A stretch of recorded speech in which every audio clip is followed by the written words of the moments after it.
Hello everyone. अब हम start कर रहे हैं चैप्टर 4 का सेक्शन 4.3। इसमें बार ग्राफ्स को एक्सप्लेन किया गया है। आपने पिछले वीडियो में देखा कि पिक्टोग्राफ्स हम कैसे ड्रॉ करते हैं, पिक्टोग्राफ में क्या इजी होता है, क्या चैलेंजेस होते हैं, वो सब आपने पिछले वीडियो में देखा। पिक्टोग्राफ्स में हमें एक पिक्चर बनानी होती है और कभी कभी पिक्टोग्राफ बहुत ज़्यादा स्पेस कंज्यूमिंग और बहुत ज़्यादा टाइम कंज्यूमिंग हो जाता है। तो पिक्टोग्राफ्स के चैलेंज को हम ओवरकम कर सकते हैं, उनसे बच सकते हैं बार ग्राफ यूज़ करके। बार क्या होता है? बार होता है इस तरह से एक बॉक्स, ये हॉरिजॉन्टल यानी कि इस तरह से हो या फिर वर्टिकल, इस तरह से भी यूज़ किया जाता है। तो किसी भी तरह से आप बार ग्राफ बना सकते हैं। उसमें इम्पॉर्टेंट क्या है कि जो भी आप डेटा यहाँ पर दिखाने वाले हैं उसके लिए हमें बार यूज़ करना है, यानी इस तरह से एक स्टिक यूज़ करनी है। इसकी विड्थ, इसकी चौड़ाई हर एक डेटा के लिए सेम होनी चाहिए। लाइक पिक्टोग्राफ्स की ही तरह such bar graphs can help us to quickly understand and interpret information, जिन्हें देख करके जल्दी से हमें इंफॉर्मेशन मिल जाती है, बिल्कुल पिक्टोग्राफ की ही तरह। Such as the highest value, कि हाईएस्ट वैल्यू कितनी है, वैल्यूज़ को हम कंपेयर कर सकते हैं, अलग अलग कैटेगरीज को इजीली फाइंड आउट कर सकते हैं। जैसे यहाँ पर आप देख रहे हो कि एक बार ग्राफ है। ये बार ग्राफ डेटा को शो कर रहा है जिसमें है कि number of endangered species is rising. वो स्पीशीज जो डेंजर में है, जो खत्म हो रही हैं, उन स्पीशीज के बारे में ये इंफॉर्मेशन प्रोवाइड कर रहा है। अब डेटा आप देख रहे हो, जो फर्स्ट बार है इसमें 2007 का डेटा है, 2010 का, 2013, 16, 2019, 2022, ये यहाँ पर डेटा दिया गया है। अब 2007 में आप देख रहे हो कि हर एक कलर हर एक कैटेगरी को रिप्रेजेंट कर रहा है। ये अलग अलग कलर्स हैं जो अलग अलग कैटेगरी को रिप्रेजेंट कर रहे हैं। इन सबको एक बार से दिखा दिया गया है, एक स्टिक से दिखा दिया गया है। तो ये एक तरह का बार ग्राफ है। कौन सा बॉक्स है जिसका साइज बड़ा होता जा रहा है इस बार ग्राफ में? तो आप क्लियरली देख सकते हो कि ये जो ब्लू वाला बॉक्स है इसका साइज हर बार बड़ा होता जा रहा है। दैट मीन्स फिश का नंबर बढ़ता जा रहा है। बाकी अदर्स में इतना इंक्रीज नहीं हो रहा है। येलो में आप देख रहे हो कि येलो कलर है, ये यहाँ पर जो साइज है उससे ज़्यादा साइज 2022 में है। तो इस तरह से आप कंपेयर कर सकते हो बार ग्राफ में और भी ज़्यादा इजीली, और इसको बनाना भी इजी है। इसके बारे में डिटेल में आगे सीखते हैं। हमने लखनपाल वाला एग्जाम्पल लिया था जिसमें लखनपाल ने नंबर नोट किए थे एब्सेंटीज़ के, जो बच्चे क्लास में प्रेजेंट नहीं थे, क्लास 1 to क्लास 8, उसने ये डेटा रिकॉर्ड किया था। अब लखनपाल ने जो डेटा रिकॉर्ड किया था वो डेटा बार ग्राफ से किस तरह से शो कर सकते हैं? तो देखो, ये यूनिट हमें डिसाइड करनी होती है, जैसे कि हमने पिक्टोग्राफ में भी की थी। आप देखोगे कि ये लखनपाल का पिक्टोग्राफ है जो उसने एब्सेंटीज़ के लिए बनाया था। सेम डेटा इन दोनों ग्राफ्स में यूज़ किया गया है। पिक्टोग्राफ में क्या था? 1 स्माइली इज़ 1 स्टूडेंट। अब बार ग्राफ बना रहे हैं तो बार ग्राफ के लिए इस तरह का ग्रिड या लाइन वाली नोटबुक हम यूज़ कर रहे हैं। अब यहाँ पर क्या कर रहे हैं? 1 यूनिट लेंथ मीन्स 1 स्टूडेंट। अब 1 यूनिट क्या है? आप अपनी नोटबुक देखोगे तो उसमें इस तरह से लाइन बने हुए हैं इक्वल डिस्टेंस पर। तो आप ये मान लो कि ये जो लाइन है ये डिस्टेंस 1 स्टूडेंट को रिप्रेजेंट करती है। तो अगर आप 2 लाइन्स तक आ जाओगे, ये 1 लाइन, ये 2 लाइन, तो यहाँ पर 2 स्टूडेंट हो जाएंगे। 3 तक पहुँच जाओगे तो वो 3 स्टूडेंट हो जाएंगे। तो ईच यूनिट रिप्रेजेंट्स 1 स्टूडेंट। तो बार ग्राफ जब बनाया गया है तो उसमें बार्स का यूज़ किया गया है, पिक्टोग्राफ बनाया गया है तो उसमें पिक्चर का यूज़ किया गया है। अब देखो, क्लास 1 में 3 स्टूडेंट एब्सेंट थे। जब बार ग्राफ बनाते हैं तो हम बार को इतना ऊंचा बनाते हैं कि वो 3rd लाइन तक पहुंच जाए, तो इट रिप्रेजेंट्स नंबर 3। जब हम पिक्टोग्राफ बनाते हैं तो क्योंकि हमने एक स्माइली चूज़ किया है तो हम 3 स्माइलीज बनाते हैं so that it represents number 3। Class 2 में 5 स्टूडेंट्स मिसिंग हैं, तो यहाँ से यहाँ तक 1 2 3 4 5 हम 5th लाइन तक अपने बार को ऊंचा करते हैं, यहाँ तक हम ड्रॉ करते हैं। और जब हम पिक्चर बनाते हैं तो हम 5 पिक्चर्स बनाते हैं। तो 5 पिक्चर्स बनाने में ज़्यादा टाइम लगता है कंपेयर टू ये बार बनाने के। तो आप देखोगे कि जहाँ पर 4 स्टूडेंट्स एब्सेंट थे वहाँ पर हमने 4th लाइन तक बार ड्रॉ किया है, जहाँ 2 स्टूडेंट्स एब्सेंट थे वहाँ पर 2nd लाइन तक किया है, जहाँ कोई भी एब्सेंट नहीं है वहाँ हमने बार ड्रॉ ही नहीं किया है। बिल्कुल सिमिलर टू पिक्टोग्राफ। पिक्टोग्राफ में जब सारे स्टूडेंट प्रेजेंट थे तो हमने वहाँ पर कोई स्माइली नहीं दिखाया। इसी तरह से बार ग्राफ में जब सारे स्टूडेंट्स प्रेजेंट हैं तो यहाँ पर हमने कोई बार शो नहीं किया है। तो इस तरह से ये सिमिलरिटी भी है इनमें। 6th ग्रेड में 1 स्टूडेंट एब्सेंट है तो यहाँ पर हमने बार को सिर्फ फर्स्ट लाइन तक लाया, जबकि पिक्टोग्राफ में हमने 1 स्माइली ड्रॉ किया। 7th में 5 और 8th में 7, तो 5th लाइन तक हमने बार ड्रॉ किया और 7th लाइन तक बार ड्रॉ किया। अब लखन पाल के इस डेटा के बेस पर कुछ क्वेश्चंस दिए गए हैं। क्वेश्चन नंबर 1 है, in class 2 number of students were absent that day. Class 2 में कितने स्टूडेंट्स एब्सेंट थे? तो आप क्या करोगे, क्लास 2 वाले कॉलम पर जाओगे, ये क्लास 2 है, और काउंट करोगे कि ये कौन से लाइन तक आ रहा है, 5 तक। तो 5 स्टूडेंट्स यहाँ एब्सेंट थे। पिक्टोग्राफ में क्या था, क्लास 2 हमें काउंट करना था 1 2 3 4 5, क्योंकि कहीं पर नंबर ऐसे शो नहीं हो रहा है, हमें ये स्माइलीज काउंट करने हैं।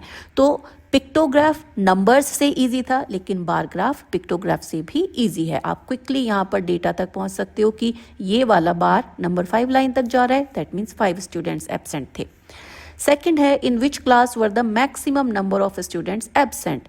किस क्लास में मैक्सिमम नंबर स्टूडेंट्स एब्सेंट थे?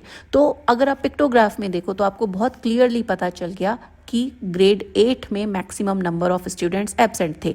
लेकिन यही आप बार ग्राफ में देखोगे तो यहाँ भी आपको ये बार दिख रहा है मैक्सिमम हाइट का, तो यहाँ से भी पता चल गया कि क्लास 8th में मैक्सिमम स्टूडेंट्स एब्सेंट थे।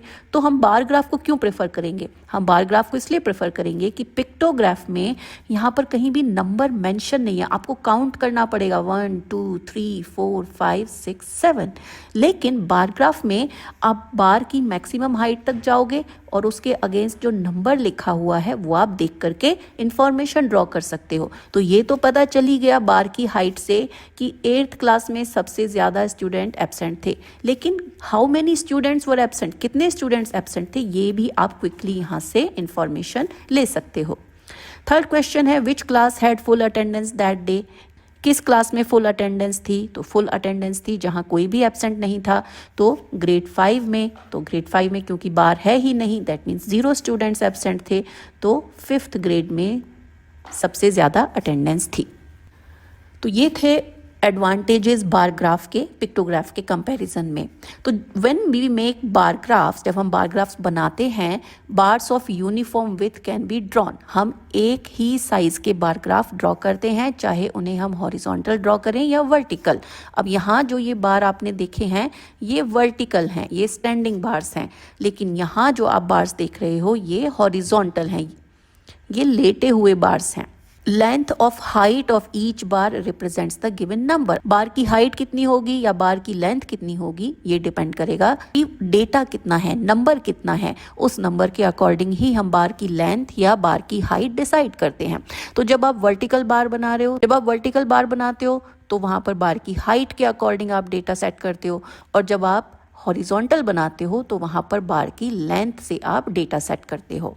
तो as we saw in pictograph, जैसे हमने पिक्टोग्राफ में देखा, we can use a scale और की। हम वहाँ भी स्केल यूज कर रहे थे, 1 स्माइली इज 1 स्टूडेंट, और हम बार ग्राफ में भी इसी तरह से स्केल यूज कर रहे हैं कि 1 यूनिट मीन्स 1 स्टूडेंट। लेकिन जैसे जैसे नंबर बड़ा होता जाएगा, हमें, जैसे हमने पिक्टोग्राफ में जरीना और संगीता का एग्जाम्पल देखा, उन्होंने क्या किया था कि 1 स्माइली को 5 स्टूडेंट्स बता दिया था, और संगीता ने 1 स्माइली को 10 स्टूडेंट्स बता दिया था, और उसके अकॉर्डिंग उन्होंने ग्राफ ड्रॉ किया। सेम चीज़ हम बार में भी कर सकते हैं। जब हम बार ग्राफ बनाते हैं तो जो ग्रेटर नंबर होते हैं, जो लार्जर नंबर होते हैं, उनको हम इसी तरह से यूनिट असाइन करते हैं कि 1 line will be representing 10 students और 1 line will be representing 100 number. तो इस तरह से हम यहाँ भी यूज़ करते हैं। Let's look at an example of vehicular traffic. अब ये वहीक्यूलर ट्रैफिक, रोड पर कितने व्हीकल हैं, कितना ट्रैफिक है, उसको रिप्रेजेंट करता हुआ ये बार ग्राफ हमारे पास है। ये हॉरिजॉन्टल बार हैं, ये हॉरिजॉन्टल लाइन है, और ये बार इसी डायरेक्शन में है, तो ये हॉरिजॉन्टल बार ग्राफ है। It shows a vehicular traffic at a busy road crossing. किसी क्रॉसिंग पर कितना व्हीकल है दिल्ली में, ये बार ग्राफ शो करता है। It was studied by the traffic police on a particular day. किसी पर्टिकुलर डे को, लेट्स से मंडे, ट्यूसडे, कोई भी एक दिन उन्होंने चूज किया और ये डेटा कलेक्ट किया और उसको बार ग्राफ से शो किया। The number of vehicles passing through the crossing. अब क्रॉसिंग से कितने व्हीकल निकल रहे हैं? Each hour 6 AM to 12 noon, सुबह 6 बजे से 12 बजे तक टोटल कितने व्हीकल निकलते हैं हर घंटे, ये डेटा यहाँ पर शो करता है। यूनिट भी दी गई है कि 1 unit of length stands for 100 vehicle. तो स्केल हो गया यहाँ पर, scale is 1 unit is 100 vehicle. तो आप बार ग्राफ देखोगे तो देखो 6 to 7 AM, ये सारा टाइम AM में है, मॉर्निंग में है। तो 6 to 7 मॉर्निंग में कितने व्हीकल निकलते हैं? ये लगभग 100 और 200 का मिड पॉइंट है, तो 150 यहाँ पर व्हीकल उस क्रॉसिंग से पास होते हैं। 7 to 8 में 1200 व्हीकल यहाँ से पास होते हैं। 8 to 9 में 1000 व्हीकल पास होते हैं। हम क्या कर रहे हैं? हम मैक्सिमम लेंथ तक जा रहे हैं और देख रहे हैं कि लाइन पर उसके लिए कौन सा नंबर हो सकता है। तो इस तरह से ये डेटा यहाँ पर रिप्रेजेंट किया गया है। तो अब आप देख रहे हो कि सिर्फ बार ग्राफ से आपको पता चल गया है कि 6 to 7 कितने व्हीकल जा रहे हैं उस क्रॉसिंग से, 7 to 8 कितने जा रहे हैं, 8 to 9 कितने जा रहे हैं। तो ये डेटा हमें मिल गया है। आगे अब देखो, ये है डेटा जो अभी हमने फाइंड आउट किया ट्रैफिक पुलिस का। अब हम देख सकते हैं यहाँ पर जो अभी हमने नंबर्स फाइंड आउट किए हैं वो नंबर ही यहाँ पर एक्सप्लेन किए गए हैं। We can see that maximum traffic at the crossing is shown by the longest bar. सबसे ज़्यादा ट्रैफिक लॉन्गेस्ट बार से दिखाया गया है जिसकी लेंथ सबसे ज़्यादा है, तो ये मैक्सिमम नंबर को शो करेगा। तो इसको हम लिख सकते हैं ये मैक्सिमम नंबर है। इसी तरह से जो स्मॉलेस्ट होगा ये मिनिमम को शो करेगा, ये वाला यहाँ पर मिनिमम नंबर को शो करेगा, स्मॉलेस्ट नंबर को शो करेगा। तो आप देख रहे हो कि between 7 to 8 AM the bar graph shows 1200 vehicles pass through the crossing.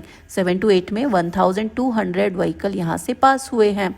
During that time, अब 8 to 9 में क्या हुआ है? ड्यूरिंग दैट टाइम 1000 व्हीकल पास हुए हैं। तो 8 to 9 1000, यही हमने फाइंड आउट किया है। 6 to 7 में 150 हुए हैं। 11 to 12 में 600 हुए हैं। अब 10 to 11 700 हुए हैं, 9 to 10 800 हुए हैं। तो आप देख रहे हो अब यहाँ पर और ऑब्जर्वेशन क्या है कि 6 to 7 सबसे कम व्हीकल पास हो रहे हैं, 7 to 8 सबसे ज़्यादा व्हीकल पास हो रहे हैं। उसके बाद में 8 to 9 1000 सेकेंड हाईएस्ट नंबर ये है। The total number of cars passing through the crossing, अब इस क्रॉसिंग से जो टोटल नंबर जा रहे हैं during 2 hours interval 8 to 10, 8 to 10 में अब 8 to 9 वाला डेटा आ गया, 9 to 10 ये 8 to 10 का नंबर होगा। तो 8 to 10 में टोटल कितने व्हीकल पास हो रहे हैं? तो देखो 8 to 10, अब ये 2 hours का डेटा है, दैट मीन्स हमें 8 to 9 का नंबर चाहिए और 9 to 10 का नंबर चाहिए। 8 to 9 टोटल 1000 जा रहे हैं व्हीकल वहाँ से और 9 to 10 टोटल 800 जा रहे हैं। तो इन्हें अगर हम ऐड कर दें तो टोटल हो जाता है 1800 व्हीकल्स। तो 8 to 10 टोटल इतने व्हीकल वहाँ से पास हो रहे हैं। तो इस तरह से आप यहाँ से कोई भी डेटा निकाल सकते हो। जैसे कि क्वेश्चन हो सकता है कि 7 to 8 में सबसे ज़्यादा व्हीकल क्यों जा रहे हैं, या 6 to 7 में सबसे कम व्हीकल क्यों जा रहे हैं, या 11 to 12 में जो ट्रैफिक है वो 7 to 8 से कम क्यों है, इसे अगर हम कंपेयर करें। तो इस तरह के क्वेश्चंस ग्राफ्स को देख करके पूछे जाते हैं। तो यहाँ पर फिगर इट आउट एक्सरसाइज में क्वेश्चंस हैं। Question number 1 is how many total cars pass through the crossing between 6 AM and noon?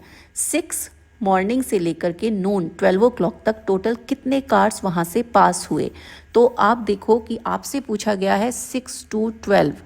तो अब जैसे हमने 8 to 10 वाला डेटा देखा था, 6 to 12 दैट मीन्स हमें 6 to 7 का नंबर चाहिए विच इज़ 150, 7 to 8 का नंबर चाहिए विच इज़ 1200, 8 to 9 टोटल कितने व्हीकल जा रहे हैं 1000, 9 to 10 टोटल कितने व्हीकल जा रहे हैं 800 एंड 10 to 11 टोटल कितने व्हीकल जा रहे हैं दैट इज 700 और 11 to 12 में टोटल कितने जा रहे हैं 600।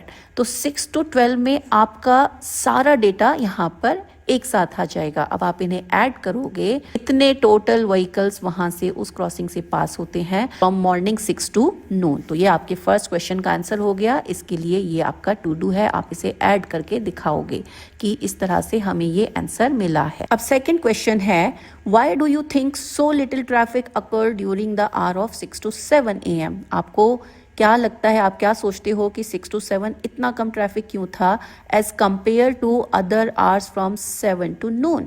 7 o'clock से आप देखो तो 7 o'clock पर 1200 है, 8 to 9 में 1000 है। तो आप देख रहे हो कि सब जगह नंबर 6 to 7 वाले नंबर से ज़्यादा है, विच इज़ 150। तो व्हाट डू यू थिंक कि 6 to 7 पर इतना लो ट्रैफिक है और बाकी टाइम में इतना ज़्यादा ट्रैफिक है? तो इसका रीज़न क्या हो सकता है? तो 6 to 7 अर्ली मॉर्निंग है, अर्ली मॉर्निंग में ट्रैफिक कम होता है कंपेयर टू 7 to 8। 7 to 8 में क्या हो जाता है? एक तो स्कूल ट्रैफिक हो जाता है, स्कूल बसेज हो जाते हैं, बच्चे स्कूल जा रहे होते हैं, तो कुछ बच्चे कार में जाते हैं, कुछ साइकिल से जाते हैं, कुछ अलग अलग मोड ऑफ ट्रांसपोर्ट से जाते हैं। तो स्कूल बस होती हैं रोड पर, स्कूल ट्रैफिक होता है। 8 to 9 में लोग ऑफिस के लिए निकल पड़ते हैं, तो इसीलिए उस टाइम में भी ट्रैफिक काफ़ी होता है। 9 to 10, अगेन 9 to 10 में कुछ लोग ऑफिस जा रहे होते हैं, कुछ पहुंच चुके होते हैं। 10 to 11 में लोग अपने बाकी डेली काम की वजह से निकल जाते हैं घर से, और 11 to 12 भी इसी तरह से अपने काम के लिए घर से निकलते हैं। बट 6 to 7 क्यों कम है? क्योंकि 6 to 7 अर्ली मॉर्निंग टाइम है, उसके बाद ही लोग घर से निकलना शुरू करते हैं। तो रीज़न क्या है कि 6 to 7 is early morning time, people do not come on road during that hour, but from 7 to noon, people start going to offices, children start going to school, and people start going to office. So that is why there is more traffic on the road compared to 6 to 7 AM. Now question number 3. Why do you think the traffic was the heaviest between 7 to 8 AM? 7 to 8 में heaviest traffic क्यों है? तो 7 to 8 में heaviest traffic ऐसे है कि 7 to 8 में एक तो आपने देख लिया कि स्कूल बसेस भी हैं रोड्स पर, स्कूल ट्रैफिक जो अलग अलग मोड ऑफ ट्रांसपोर्टेशन से बच्चे स्कूल जा रहे हैं तो वो भी है, प्लस जिन लोगों का ऑफिस दूर होता है वो भी निकल पड़ते हैं घर से, तो इसीलिए उस टाइम पर सबसे ज़्यादा ट्रैफिक होता है। तो आंसर लिख सकते हैं, because between 7 to 8 children start going to school and people start going to offices. That is why there is heaviest traffic between 7 to 8. Question number 4 है, why do you think the traffic was lesser and lesser each hour after 8 AM? 8 AM के बाद traffic कम क्यों होता गया है? 7 to 8 में जो लोग ऑफिस पहुंच गए, उसके बाद 8 to 9 में कम लोग रह जाते हैं ऑफिस पहुंचने के लिए। 9 to 10 बहुत कम लोग होते हैं जो ऑफिस के लिए जा रहे होते हैं, इसीलिए हर आवर में ट्रैफिक कम होता जाता है। People have mostly started their day, children have reached the school, and very less people are on the roads for their other daily needs. So that is why traffic is less. तो ये आप यहाँ पर answer लिख सकते हो। Now another example is here. ये एक बार ग्राफ है, इसमें बार्स दिख रहे हैं, ये आप देख रहे हो कि ये बार्स हैं यहाँ पर, तो ये बार ग्राफ हो गया है।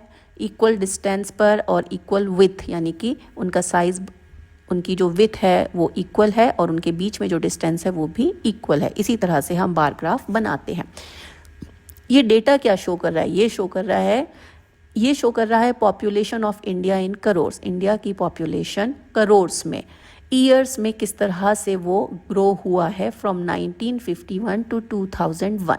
तो ये तो हो गया हॉरिजॉन्टल लाइन पर जो डेटा शो किया गया है वो, और वर्टिकल लाइन जिसमें दिखाया गया है population of India in crores. तो हॉरिजॉन्टल लाइन पर टाइम लाइन दिखाया गया है और वर्टिकल लाइन पर नंबर्स दिखाए गए हैं कि which year how many people. अब यहाँ पर ईच ईयर का डेटा ना देख करके 10 ईयर्स का डेटा यहाँ पर दिखाया गया है। This bar graph shows the population of India in each decade. Decade का मीनिंग होता है 10 ईयर्स। तो ये डेटा दिखाया गया है 1951 का, 1961, 71, 81, 91, 2001। तो एक एक डेकेड का डेटा, 10 ईयर सेट का डेटा यहाँ पर दिखाया गया है over the period of 50 years. The numbers are expressed in crores, numbers को करोड़ में दिखाया गया है। अब यहाँ पर देखो आपकी ये एक यूनिट माना गया है, यहाँ पर अगर हम 0 माने तो 0 से 10, अब ये 1 यूनिट है उसको 10 नंबर दिया गया है। दैट मीन्स 1 यूनिट यहाँ पर क्या दिखा रहा है? 1 यूनिट दिखा रहा है 10 करोड़। तो ये 10 करोड़, 20 करोड़, 30, 40, 50 इस तरह से ये करोड़ दिखा रहा है। अब अगर हम यहाँ पर यूनिट लेंथ 10 करोड़ ना लेकर के हम कहें कि हम तो 1 करोड़ ही लेंगे, तो अगर हम अपना एक ग्राफ ड्रॉ करते हैं जिसमें हम 1 यूनिट को 1 करोड़ शो करते हैं, तो आप डेटा तो देख ही सकते हो कि 1951 में 36 करोड़ पॉपुलेशन है, 1961 में 44 है, देन 54 करोड़ है, देन 68 करोड़ है, देन 84 करोड़ है, देन 102 करोड़ है 2001 में। अब 2001 में हाईएस्ट पॉपुलेशन है, ये नंबर हाईएस्ट है। तो हम जो ग्राफ ड्रॉ करेंगे, हम जो बार ग्राफ बनाएंगे, वो हम हाईएस्ट नंबर को ध्यान में रख करके बनाएंगे। हमारा ग्राफ इतना बड़ा तो होना ही चाहिए कि उसमें हाईएस्ट नंबर आ जाए। तो अब आप देखो, अगर आप करते हो 1 यूनिट 1 करोड़, और आप अपनी नोटबुक का एक पेज ले सकते हो या यहाँ पर आप एग्जाम्पल देख सकते हो कि ये उसमें इस तरह से ये लाइंस बनी हुई हैं। तो आप एक बार सोचो कि 102 करोड़, अगर आप 1 यूनिट 1 करोड़ करते हो तो 1 पेज पर 102 लाइंस होनी चाहिए। लेकिन क्या पेज पर 102 लाइंस होती हैं? नहीं होती हैं। 102 लाइंस पेज पर 20 लाइंस हो सकती हैं। 20 लाइंस में आप 102 करोड़ तो नहीं दिखा सकते हो, तो इसीलिए आपको यूनिट वाइजली डिसाइड करना पड़ेगा। इस तरह से इस डिस्टेंस पर अगर लाइन है तो आप देखो कि आपको मैक्सिमम 102 करना है, तो क्या वो 102 आप 1 यूनिट के हिसाब से अपने पेज पर दिखा सकते हो या नहीं दिखा सकते हो। अगर आप 1 यूनिट को 1 करोड़ लोगे तो आपका बार ग्राफ तो बहुत ऊंचा जाएगा, जो आपकी नोटबुक पे आएगा ही नहीं। इसीलिए यूनिट क्या रखनी है, ये बहुत इंपॉर्टेंट है। अब इसी एग्जाम्पल में, on the basis of this bar graph what may be a few questions you may ask your friends. आप क्या क्वेश्चंस अपने फ्रेंड से पूछ सकते हो? फ्रेंड से आप पूछ सकते हो कि 1951 में इंडिया की पॉपुलेशन कितनी थी, 1951 से 2001 तक सबसे ज़्यादा पॉपुलेशन इंडिया की कब थी, 1981 और 1961 के पॉपुलेशन में क्या डिफरेंस था। तो इस तरह से आप कुछ क्वेश्चंस यहाँ पर बना सकते हो।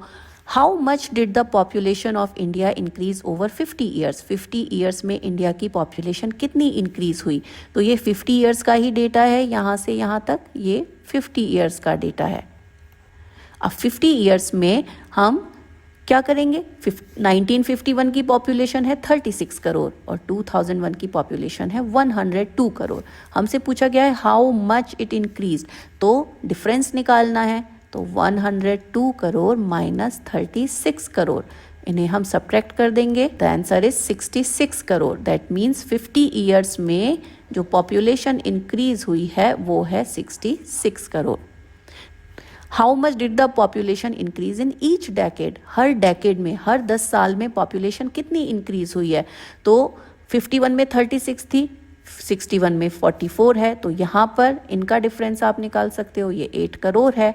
44 से 54 हुई तो ये 10 करोड़ इंक्रीज हो गई है 61 से 71 के बीच में। 71 से 81 के बीच में, तो ये हम डिफरेंस निकाल लेंगे, ये 14 करोड़ ऐड हो गया। 81 से 91 के बीच में ये हम निकाल लेंगे, तो ये 16 करोड़ ऐड हो गया। फिर 91 से 2001 ये आ गया